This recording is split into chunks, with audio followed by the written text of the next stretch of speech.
मैं तो पूरी डायरी टेबल कर रहा था, पूरी डायरी टेबल कर रहा था। सामने बता दीजिए आप एक दो उसमें जो मुद्दे हैं लाल डायरी के अंदर वो बता दीजिए। सारा का सारा आर्थिक लेन देन तो 2 नंबर में हुआ। 2 नंबर में धर्मेंद्र राठौड़ के द्वारा मुख्यमंत्री जी के नाम लिखे हुए हैं, उसके अंदर वैभव गहलोत के नाम लिखे गए हैं।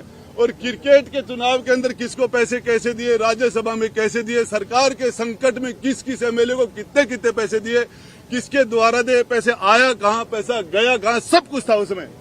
तो ये सामने आएगी तो क्या फर्क पड़ेगा सरकार को? नाम तो बता दीजिए, डायरी में एक दो नाम बता दीजिए। मेरे पास पार्ट है, बता रहा हूँ ना नाम। नहीं, जिनको पैसे मिले उनके नाम।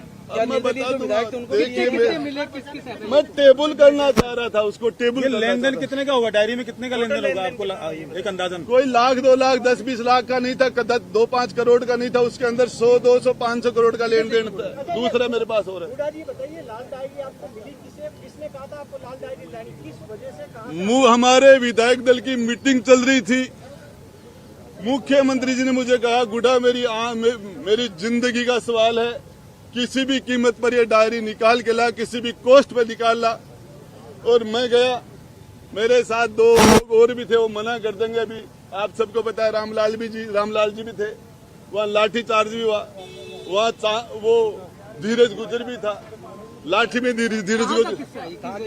ये धर्मेंद्र राठौड़ के सिविल लाइन्स में उसका जो सोमदत्त अपार्टमेंट के अंदर 9वीं मंजिल और 8वीं मंजिल पर हमने गेट तोड़े थे, हमने जालियां काटी थी, उसके बाद डायरी को निकाला। घटना है वैसा उनकी आवाज पर था लॉकर में गेट। थी, अलमारी में थी।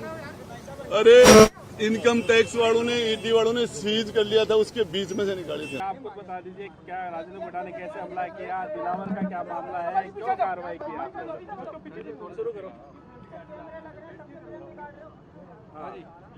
आज जो कुछ हुआ है वो विधानसभा के रिकॉर्ड पे है और विधानसभा बाकायदा पूरे दिन की प्रोसीडिंग्स की वीडियोग्राफी करती है। वीडियोग्राफी के साथ साथ वो फिल्म भी बनाती है विधानसभा। एक गवाह तो वो है आज की घटनाओं का, और दूसरी गवाह आप लोग हो। आप लोग 50 की तादाद में जो है अपनी प्रेस गैलरी में बैठे हुए थे, जिन्होंने सारा ड्रामा देखा है, क्या हो रहा है क्या नहीं हो रहा है, किसने क्या किया है क्या नहीं किया है।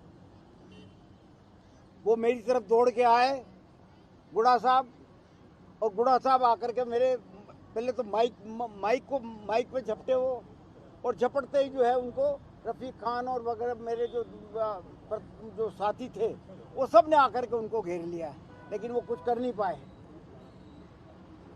विरोध इस बात का था कि सारी की सारी जो ये लाल डायरी वाला किस्सा बताया जा रहा है, ये भारतीय जनता पार्टी के साथ मिलकर के ये षड्यंत्र रचा गया है, एक स्टोरी बनाई गई है, कहानी बनाई गई है। आज आपने देखा कि जब गुड्डा साहब को 5 या 7 सिक्योरिटी वाले निकाल रहे थे, तो वही 5-7 आदमी काफी थे उनको निकालने के लिए। वो कहते हैं कि साहब वहां पर जहां राठौड़ के यहाँ, धर्मेंद्र राठौड़ के यहाँ छापा पड़ा था, वहां 150 सीआरपीएफ के आदमी थे, मैं उनके बीच में से निकल के आया। संभव है क्या बात? है क्या संभव है कभी बात कि 150 आदमी जो सीआरपीएफ के हैं, जो जवान, और उनके बीच में आप गेट तोड़ करके निकल जाओ? ये सब फैब्रिकेटेड स्टोरी है, सारी की सारी षड्यंत्र सरकार के खिलाफ और खास तौर पर मुख्यमंत्री जी के खिलाफ। क्योंकि अब इनके पास कुछ नहीं बचा। जो योजनाएं सरकार ने दी है, जो गहलोत साहब ने जो योजनाएं दी हैं, जिनसे कि महंगाई पर जो है, महंगाई के विरुद्ध जो है गरीब आदमी खड़ा हो पा रहा है, उसको ताकत मिल रही है, उसको किस प्रकार से काउंटर किया जाए, ये सारा का सारा फैब्रिकेटेड मामला है। जहाँ तक दिलावर साहब का किस्सा है, दिलावर साहब निश्चित तौर पे मेरे पुराने मित्र तो हैं, पर अपनी हरकतों से कभी बाज नहीं आते। ये पहला किस्सा नहीं है उनको पहले भी कई बार इस सदन से निकाला जा चुका है, क्योंकि वो अपनी आदत से मजबूर हैं।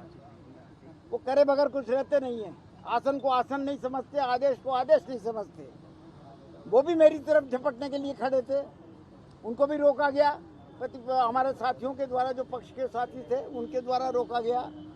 तो उनकी जो हरकत थी वो भी जो है आदेश की अवहेलना थी, आदेश की अवमानना थी, सदन की मर्यादा को भंग करने का काम वो भी कर रहे थे। तो इसीलिए उन दोनों को निकाला गया है। आप कह रहे हैं बीजेपी के अगर लाल डायरी थी तो लाओ, बताओ, खोलो किताब, खोलो ना, खोलो किताब, बताओ उसमें क्या है क्या नहीं है। कौन सी लाल डायरी है, कौन सी पीली डायरी है? ये सब फैब्रिकेटेड बात है, सारी फैब्रिकेटेड बात है। बीजेपी के साथ मिलकर षड्यंत्र की आप बात कर रहे हैं, तो बीजेपी का कहाँ इसमें रोल नजर आ रहा है? उसमें बीजेपी का रोल ही तो था। बीजेपी के हाथ में वो लाल वो दिख रही थी आपको, क्या था और क्या था? और जो राजेंद्र जी राठौड़ ने तो परसों ही कह दिया था सदन में कि ऐसा भंडाफोड़ होगा और ये ऐसा होगा वैसा होगा। सब प्लान था, सारा प्लान बनाया हुआ था ये कि किस प्रकार से सरकार को और गहलोत साहब को बदनाम किया जाए। अच्छा, 2 बार गुडा जी ने सरकार बनाई बसपा से तोड़ के इधर आए। निश्चित तौर पर बनाई। ऐसा क्या हो गया अचानक? निश्चित तौर पर बनाई। उस वक्त गुड़ा साहब ने पूरी मदद करी, इसमें कोई दो राय नहीं।